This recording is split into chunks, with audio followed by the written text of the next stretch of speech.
If you haven't seen the NL5 video, please go ahead and watch that one first because I explained how in general you should be playing micro and low stakes with the highest win rate.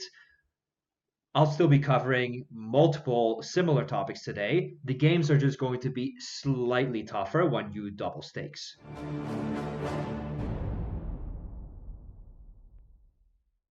Similar to my last video, I will not be using a HUD nor an RNG. I don't think either is extremely important when playing NL5 or NL10. The more you move up in stakes, the more important it becomes, obviously. Ace-8 offsuit is very, very close. Now, the big blind may be a recreational player because he doesn't have a full stack, so we can open raise a little bit wider, perhaps. So I think Ace-8 is probably going to be raised. And 8-7 suited, we can 3-bet at a low frequency, but not very often. Ace Queen suited obviously is strong enough to play. And in this spot, MP versus small blind, especially with the high rake, I'll be playing a 3-bet or fold strategy. So the upsides of 3-betting here is that you get fold equity, you get the initiative, you kick the big blind out of the pot, and you get value with a really strong hand, which is most important.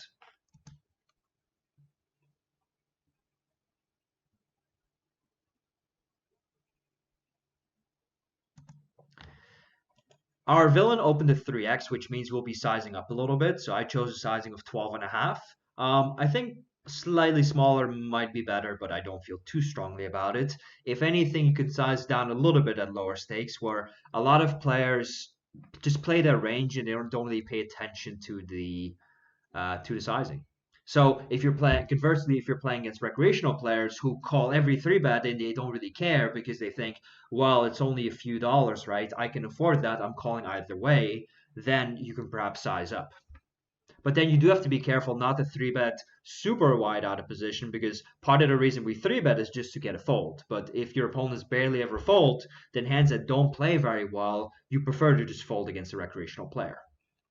And post-flop, we will be very aggressive with a lot of thin valley bets because if they call a lot of bad hands pre-flop, you just have to exploit that post-flop. I like to fold with the 8-7. Sounds nitty, and it is, but unfortunately we don't get to play our hand. And the same goes for 9-7 suited there in MP. You know, with the right lineup, we could open this hand, but as a standard, we can't. Jacks, meanwhile, is going to be an easy 3-bet here. Flat calling is disincentivized because of the rake. 3-betting is a little bit more powerful because you don't pay rake if you don't go to the flop, and because you do pay if you go to the flop, your opponent can't call as many 3-bets. But he does call, and we see the ace-5 deuce flop, which is a great flop for us because we're going to 3-bet ace-5 suited a decent amount pre-flop. We're always going to 3-bet aces and hands like ace-king and hands like ace-10 suited, etc. So he doesn't have a whole lot on this board. He can have a hand like maybe ace-king sometimes, maybe ace-queen suited. Maybe he makes a poor call and has a hand like ace-jack offsuit or a hand like, king-10 suited, let's say, with a flush draw. But his range is going to be quite... Despite his range being quite tight, he's not going to have a ton on this board, so we get to c-bet very small at a very high frequency. And I would also like to see myself c-bet jacks here. I like it.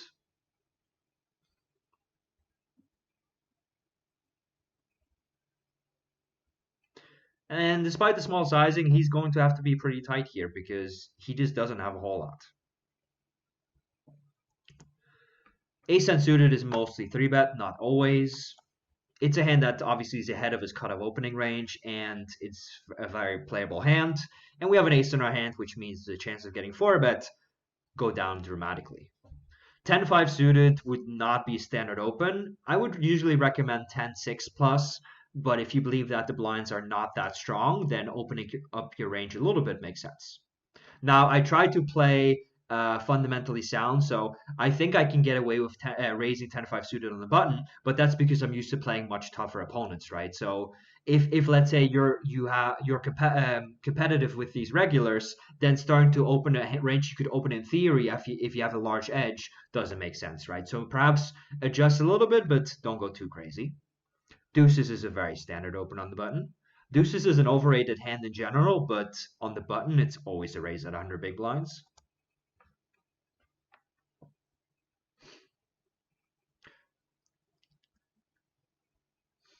Aces is also a raise. Big shock. And we get the king 9-4 flop, which is a pretty good flop for us because we're going to have kings every time, nines. We're still going to have king 9 offsuit here. Our opponent will never have kings. He may have nines sometimes, but that's a pretty standard 3-bet as well. He's, of course, not going to have hands like ace king or king queen suited. So, and the 4 is not that great for him. So we get to c-bet this board quite often again. You could c-bet small, you can c-bet large. There's many things to say about that. We can create an entire video just based on this hand, but I would recommend c-betting small at a high frequency. And I would guess that most opponents at these stakes don't check raise the flop very often, which means that you can get away with a little bit more c-betting anyway. Jack 7 suited is an easy open raise. I would only raise or fold in a small blind with this rake structure. And we do get a fold. And with 10-5 suited now on the turn, we have a perfect medium strength hand to check back. We're not getting much value when we bet, and getting raised would be a disaster. So we just check behind and hope to show down against a hand like an underpair, like a hand like pocket sixes or a 4, let's say. Maybe he doesn't turn a hand like ace high into a bluff. And of course, we can just beat a 9. So on the river, value betting would be quite thin, unless we believe our opponent to be a large calling station. And with aces, we get like a bittersweet flop. On the one hand, we flop top set, which is fantastic, but there is a straight out there, and I expect both players to have king jack at some frequency. The big blinds are going to have king jack offsuit every time, maybe king jack suited. So the small blind flatted without having a full stack, and I don't recommend flatting here, so he could be a weaker player, and so he could flat king jack offsuit. Now, I wouldn't recommend flatting king jack offsuit, but that doesn't mean he doesn't have it, right? So top set, but at the same time, we have to be careful. If we had a set of queens, let's say, our hand would be a bit better because now it's more likely somebody's gonna pay us off with an ace. Whereas if we, bet against a queen, they may just fold. So I'd like to see a combination of bets and checks here, and I think checking back is actually quite cool.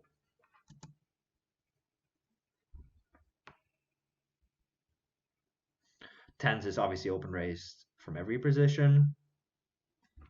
And we face a block bet here, which is actually a pretty good play. He should not have just this bet size, but this is a bet size that you should have. It's basically a spot in which you have a lot of, hands that just get a little bit of value. So adding a small bet makes sense. It's also not easy for this opponent to be bluffing because, the straight got there, the flush got there. So he can still have hands like, for instance, ace jack to be bluffing with. He can have an underpair. Maybe he just floated a hand like, some kind of double heart hand that didn't improve. So, in theory, this would be a clear call. You wouldn't be able to fold a 10 here against such a small bet. In practice, I think we could probably end up folding. I think that most likely these villains are not bluffing enough, even though they don't get to bluff a lot because you're getting an amazing price. So I think it's a close fold. If I had a hand like queens, I would definitely call because he may be value betting a 10. But his 10s are mostly hands like jack 10, right, which do beat us. So I think it's a fold. Again, I don't intend to hero call too much at these stakes, but under the right circumstances, I will. The issue is that a lot of hands got there, right? A creative player will turn a hand like threes into a bluff, or a hand like ace jack, or a hand like queen 7 of hearts, something like that, or maybe a hand like ace 7 of hearts. But I think it's a fold. If I were reviewing a student and he called here, I wouldn't tell him that's a big leak. Now, we get flatted when we open pocket tens versus the button. So this board is still pretty good for us because, villain would likely 3-bet lots of hands like ace queen and king queen suited and nines and obviously queen. So the board is also quite dry. I think we can have some bets on this board, and I actually wouldn't hate betting here. We see that villain doesn't have a full stack, so again, he could be a little bit on the weaker side, but who knows, right? Maybe he just doesn't have auto rebuy on, or maybe he just plays short stacked and he's actually been winning. So I'm not necessarily saying that any of these players are weaker because I don't know them, but there's a chance. I'd actually like to see myself bet here. If, of course, we had a HUD, we'd have more information and we could see if, let's say, this player is playing 70 VPIP versus maybe 20 VPIP, right? That's a big difference.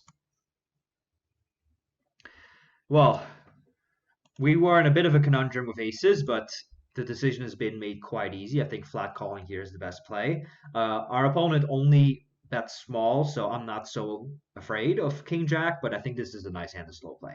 Now, if you bet like 10 on the flop, then it would be an easy call because he's basically saying, well, I've got king jack or nothing, right? I mean, he could just have an overplayed two pair, but not that likely when we have two aces in our hand, right? So I'd like to see past me, as Phil Galfond would say, flat call here. And I think I made a small mistake by checking tens, giving my opponents too much credit for flatting strong ranges. I'm also not super happy with the snap call here. I think check raising is not the worst play in the world at all. So I mean, he bets 1 in the 6, right? So he's saying I've got like a 9 or an under pair, maybe ace high for value. And he could just have a set and be trapping me. But I think we can probably check raise here. I think I'm playing too, snug against somebody who may just be making a significant mistake. So I don't really like that play. Even though, if let's say he bet half pot and his ranges look good, calling would be the standard play. 8-4 offsuit easy fold. So guys, be very careful with defending wide ranges, especially multi-way. You should be careful defending a wide range. Yes, you're getting better pots to call, but it's very difficult to realize equity out of position multi-way. So it's not like you'll realize all of it. It's not as if you can say, well, I need to have this equity. If I run against their ranges, I have that equity because you don't realize it, right? You're more likely to lose a big pot out of position than win one. So if we had a hand like 8-4 suited, that would still be a fold here versus the 3x and a call, but it would be much closer, right? 8-4 offsuit obviously is not even close to being a call. With tens, our villain bets 4 and a 7.5. I think we should end up calling here. For this sizing, he may just be value betting a worse hand, and of course he could be bluffing.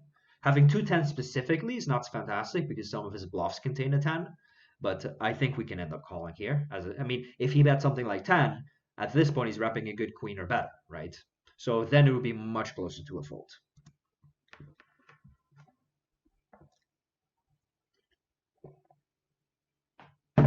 And that's a terrible card for us.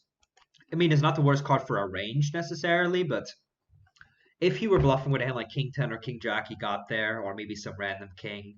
So if he checks behind, I expect him to be winning a lot with a king, or maybe with a hand like, queen 7 suited that he flatted.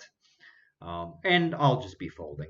If he bets, let's say, half pot, check raising huge to rep jack 10 would be a bit ambitious. I think that type of play doesn't work very well. You should be keeping it simple, and you should be exploiting a lack of fundamentals, and you should be exploiting the fact that your opponent's likely play too many hands rather than like fancy check raise blocker bluffs that in theory make a bit of sense, but in practice don't, right? When your opponent just lol snap calls here with perhaps like king 4 suited.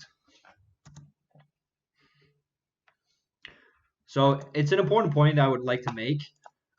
What I'm trying to teach you is how to make as much money as possible playing, in this case, NL10, right? My goal is not to teach you how to play like Pio. Now, generally, if you play like Pio, you're going to make a lot of money. But sometimes you can play even better than, the way you should be theoretically, because there's so many different factors at play. So there's no trophy for playing closer to Pi, right? The only trophy you'll get is making a lot of money. And now now the villain bets 6 into 15, about 40% pot. When he bets this sizing, it really looks to me like he's got a queen or a king here, and he's trying to milk me for value. It's possible he just has like ace 5, and he uses this tricky sizing because he saw it on high stakes poker or something. But I think we should end up folding. Again, hero calling in spots where a lot of bluffs get there is not something I try and do too much when playing lower micro stakes. And as I said, check raise bluffing huge, I'm not a big fan of.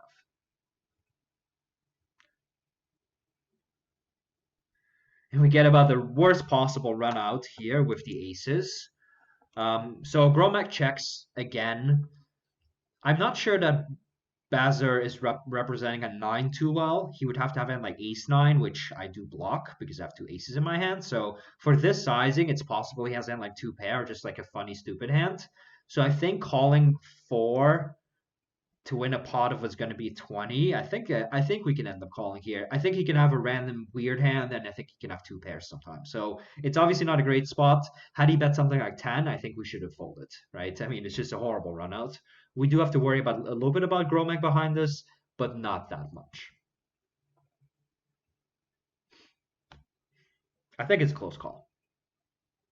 At these stakes, you see a lot of like random hands. Yeah. Okay. So I mean, I do happen to remember this hand, so I'm being slightly results oriented. But you see enough of these hands, and yeah, his play doesn't make any sense.